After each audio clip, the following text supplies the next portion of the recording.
Assalamualaikum warahmatullahi wabarakatuh. Sampurasun. Nepangkeun wastapun Muhammad Iqbal Fatoni ti subidang sosial jeung kawijakan. Nah, ieu teh kan ayeuna teh proker munggaran podcastnya ti subidang sosial jeung kawijakan atau di batur mah sospol gitu. Tah, di dieu teh tos aya narasumber anu spesial. Namina teh Kang Rama Kurnia Santosa. Kumaha damang Kang? Damang, mantap.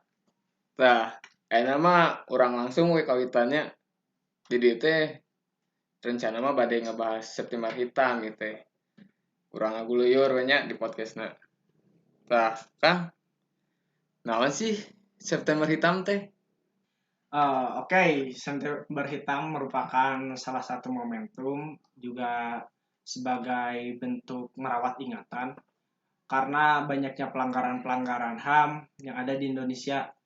Nah, di September Hitam itu banyak sekali sebenarnya pelanggaran hitamnya. Kenapa ada September Hitam itu? Agar semua orang itu teredukasi bahwa ada sebuah kejadian, sebuah pelanggaran HAM, dan kita tidak boleh lupa.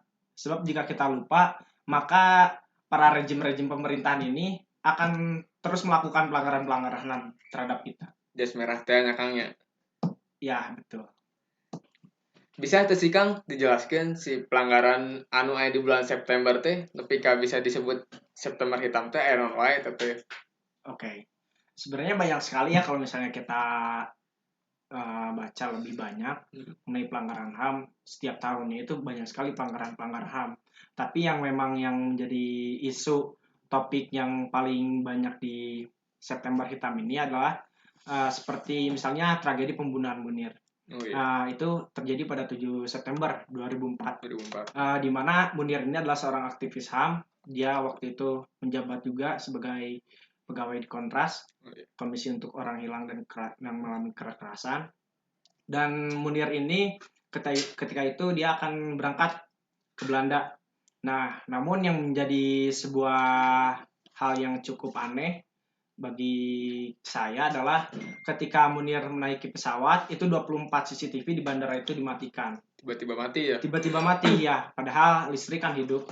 Dan bandara pun punya genset harusnya. Tiba-tiba mati CCTV dan setelah itu sebelum Munir langsung ke Belanda juga dia sudah ditemukan mati karena keracunan. Meninggal di Ya, pesawat sebelum di udara itu. Oh, sebelum di udara. Ya. Oh. Ya, ada kan ya sinyalnya dari efek rumah kaca di udara. Nah, itu mengenang kematian dari Munir Said Thalib. Dia adalah aktivis HAM.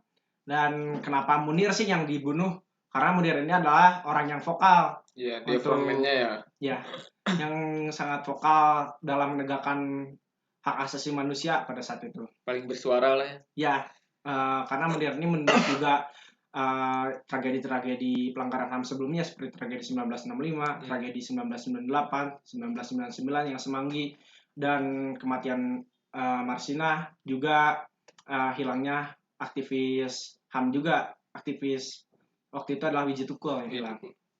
Nah, makanya Munir ini dibunuh lah.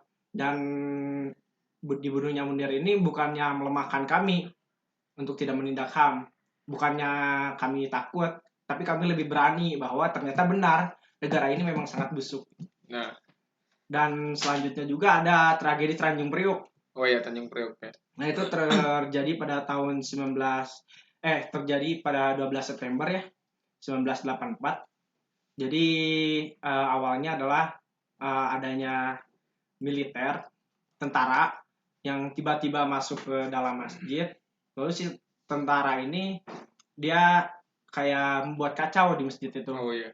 Terus dia bilang bahwa Tuhan tidak ada di sini dan terjadilah baku hantam lah seperti konflik antara si militer ini nih dengan warga sekitar. Dan itu banyak sekali juga sih yang terbunuh sampai ada si tentaranya ini bilang bahwa anjing peluru kami sudah habis, sedangkan anjing-anjing ini masih banyak. Aduh. Nah, itu kan udah parah. Parah ya. Karena ini juga mengecam kebebasan demokrasi di Indonesia. Negara kita ya. Ya, dengan represif aparat itu. Terus kan masih banyak ya Kang? Banyak banget. Ada kayak yang kemarin ramai juga tuh kan, yang September tahun kemarin. Iya, tanggal 24 Heeh. reformasi di korupsi. Itu termasuk juga nggak sih? Termasuk juga dalam sekarang ini termasuk dalam rangkaian September Hitam, karena di uh, reformasi di korupsi ini ada juga korban-korbannya. Seperti kita tahu, sebenarnya ada banyak sekali tindak represif dari aparat.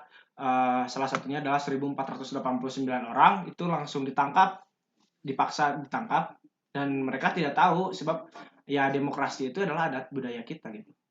Ya, dan itu hak-hak kita, tapi malah ditangkap. Itu terjadi pada 24 sampai 30 September ya.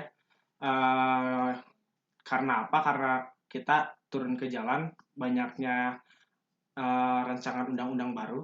Yang ini rancangan undang baru ini sangat merugikan sekali bagi kita, dan ini adalah tindak keserampangan dari rejim pemerintahan Orde Baru sekarang, Orde Jokowi ya.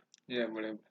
Dan itu ada juga yang meninggal ya, salah satunya 2 orang mahasiswa yang di luar Jawa tapi di Sulawesi ya. Itu ya.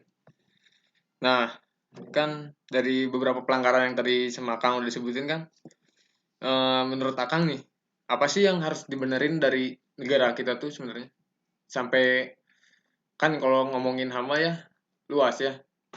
Emang kalau menurut saya kan, kalau si HAM itu ada salah satu pihak yang di HAM-nya tercapai, ya hak asasi manusianya tercapai, pasti yang lain ada yang terinjak kan berarti ya. Nah, menurut Akang, kita apa sih yang harus diberesin di negara kita tuh? Sebenarnya yang harus diberesin, mau berganti pemimpin berapa kali, beratus kali, beribu-ribu kali. Kalau pemimpinnya memang sudah bersaudara dengan oligarki, sampai kapanpun kita nggak akan bisa menyelesaikan kasus-kasus pelanggaran HAM gitu. Malah bertambah terus setiap tahunnya. Belum lagi kita melihat konflik di saudara kita di Papua. Belum lagi di kita sendiri itu udah banyak sekali juga sebenarnya konflik-konflik antar masyarakat adat dan oligarki. Jadi yang harus dilakukan adalah pemimpinnya harus baik dan tidak boleh takut, sebab saya percaya bahwa mau pemimpin yang baik, apabila dia takut, dia tidak bisa menyelesaikan pelanggaran-pelanggaran HAM, karena di belakang-belakangnya mereka itu berkuasa oligarki itu, dan pada akhirnya nurani akan diganti tirani. Nah, Kang, tadi kan udah ngejelasin ya sedikit yang tentang Munir nih. Nah, dari zaman dulu tuh, nggak dulu banget lah, zaman reformasi berarti ya. Ya. Udah apalagi sih peristiwa besar yang terjadi di bulan September tuh? Ya. Sebenarnya kalau kita cuma mengacunya pada bulan September ya, ada contohnya misalnya tragedi Semanggi 1 dan 2 itu terjadi pada 24 September 1999. Sebenarnya bentuk dari reformasi di korupsi pada tanggal 24 September ini mungkin ya menjadi buah hasil pada tanggal 24 September 1999, yaitu jadi sama saja penuntutan mahasiswa karena terjadinya maraknya mungkin pada tahun 1998 itu banyak sekali pelanggaran-pelanggaran HAM yang dilakukan oleh aparat. Represif aparat itu udah biasa, banyak mahasiswa yang mati juga, seperti mahasiswa Trisakti itu kan banyak sekali yang menjadi korban tewas. Belum lagi yang hilang, korban-korban hilang itu banyak juga. Penghilangan paksa. Ya, pokoknya di tragedi Semanggi ini kita sebenarnya ingin menyuarakan bahwa pada 98 ini ada pelanggaran HAM loh, tapi kok belum diusut tuntas. Nah, tapi yang terjadi pada tahun 1999 ini, yang tragedi Semanggi 2 itu, malah terjadi pelanggaran HAM yang dilakukan oleh aparat, represif aparat. Ya, kita jelas tahu bahwa represif aparat itu buah dari supremasi rezim pemerintahan untuk mengebiri demokrasi. Dan pada tragedi Semanggi 2 yang 24 September 1999 itu, kita itu juga mendesak adanya mengeluarkan undang-undang penanggulangan keadaan bahaya gitu. Nah, yang materinya menurut banyak kalangan sangat memberikan keleluasaan kepada militer. Nah, Jadi jika bebas gitu ya. ya kayak militerisasi nantinya. Nah, kita itu kan menuntut untuk mengeluarkan undang-undang tersebut ya. Banyak sekali desakan-desakannya. Sedangkan kita tahu undang-undangnya itu adalah banyaknya kepentingan rezim-rezim gitu. Nah, dan ketika kita menyuarakan malah terjadi deh kayak ya konflik, chaos kayak gitu, Oh, iya. segala macam Kerusuhan lah ya. kerusuhan, sama kayak kerusuhan. Dan di tragedi Semanggi 1999 juga sampai saat ini Kejaksaan Agung belum memberikan hal yang pasti adanya proses hukum itu. Oh iya. Terus juga ada di September itu ada peristiwa Salim Kancil pada tanggal 26 September 2015. Oh. Nah, Salim Kancil ini adalah salah satu petani sebenarnya. Dia cuma punya berapa petak luas tanah. Dia itu sangat menuntut dan menolak adanya pertambangan ilegal. Jadi ada pertambangan pasir ilegal Di daerahnya mungkin. di daerahnya di Pasuruan. Jadi Oh, Salim Pasuruan. Kancil ini dia orang Pasuruan. Di daerahnya di pantai ya. Bukan di pantai, di pasir, seperti pasir pantai mungkin ya. Oh iya, iya. Daerah Pantai Watu. Di Pantai Watu Wecak di desa Selok Awar-Awar deh. Pokoknya di Pasuruan lah, ada di Lumajang. Jadi dia sangat menolak keras adanya penambangan ilegal sehingga dia dibunuh.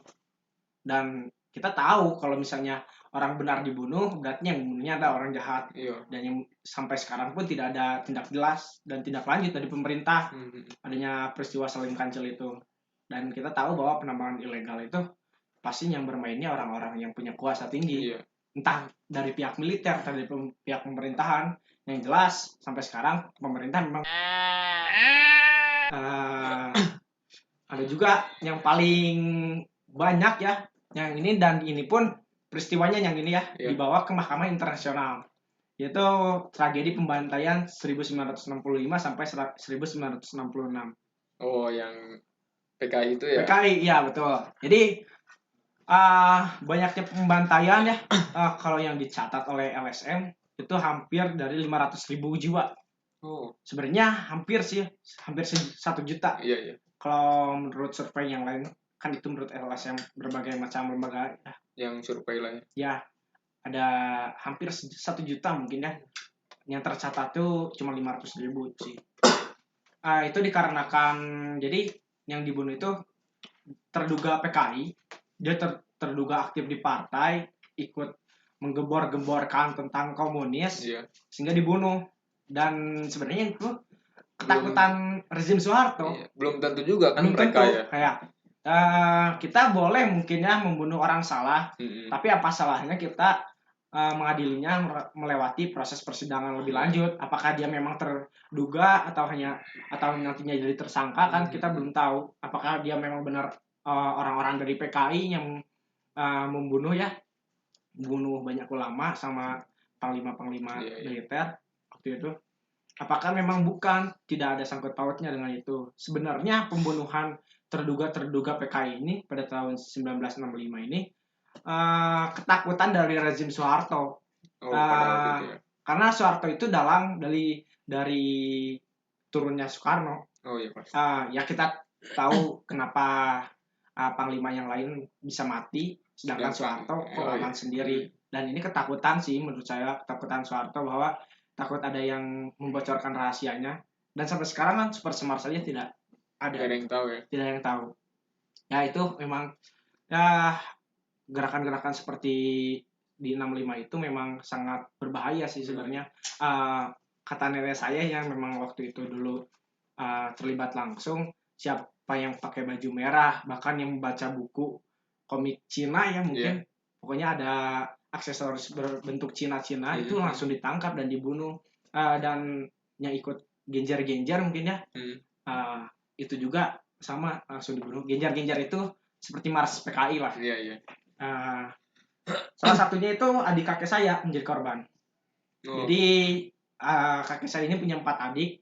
Hmm. Salah satunya itu tentara. Tentara. Nah, yang kedua petani, yang selebihnya itu ya wirausaha lah. Biasa lah.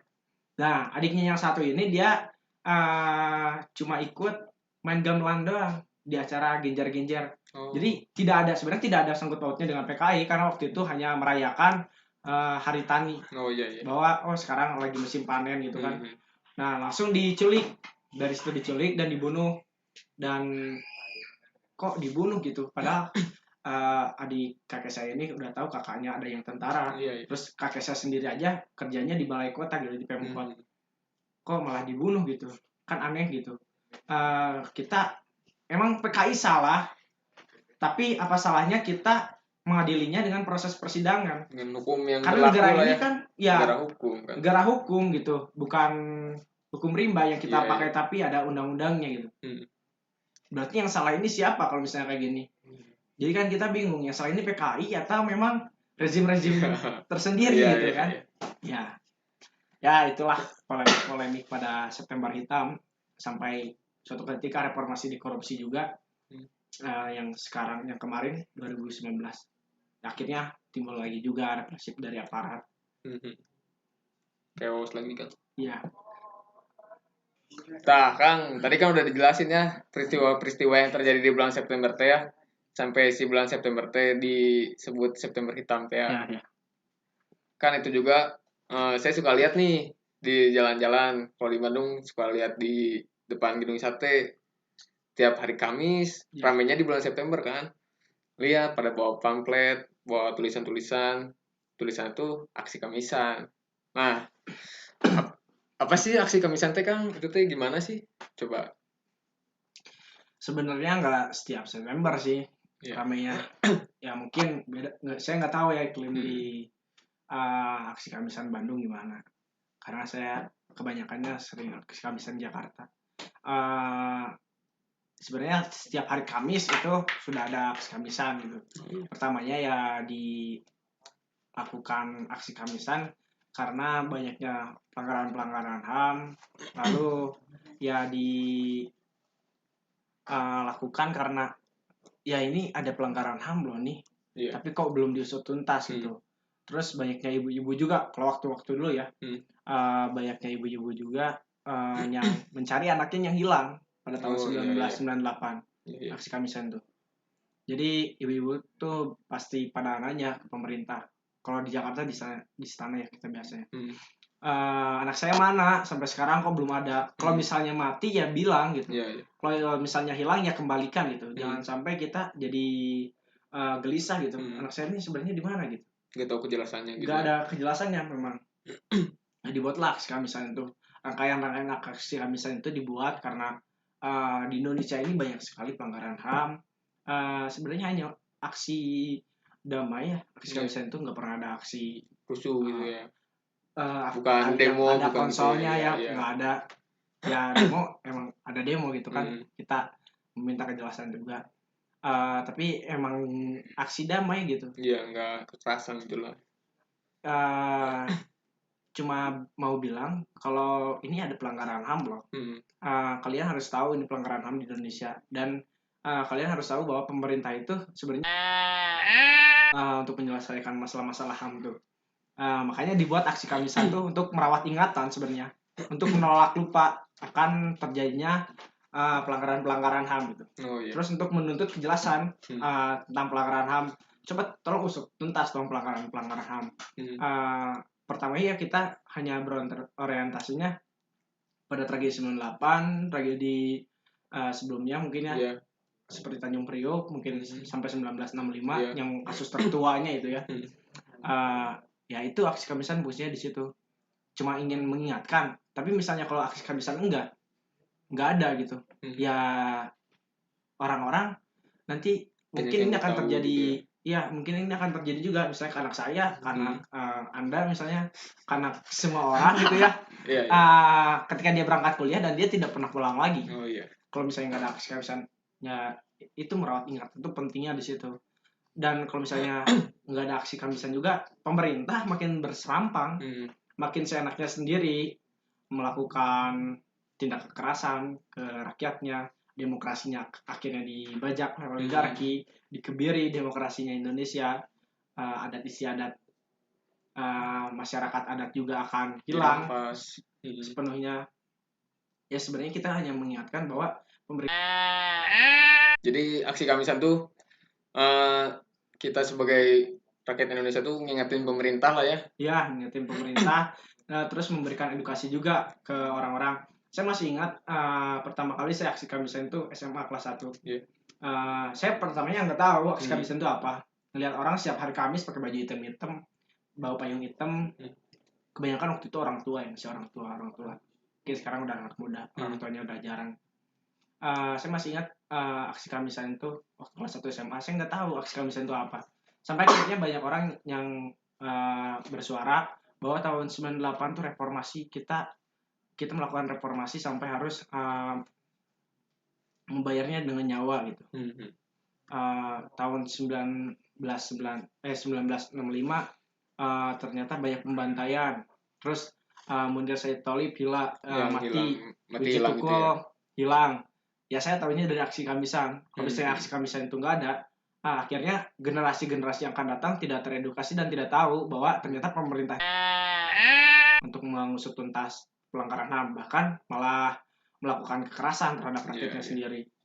Nah, kalau ada pertanyaan misalnya sampai kapan aksi Kamisan selesai gitu, ya selagi masih ada orang yang pakai baju hitam-hitam di depan gedung pemerintahan, selagi masih banyak pelanggaran HAM yang belum diselesaikan, dan selama itu aksi Kamisan akan terus ada, karena kita tetap menjaga perlawanan.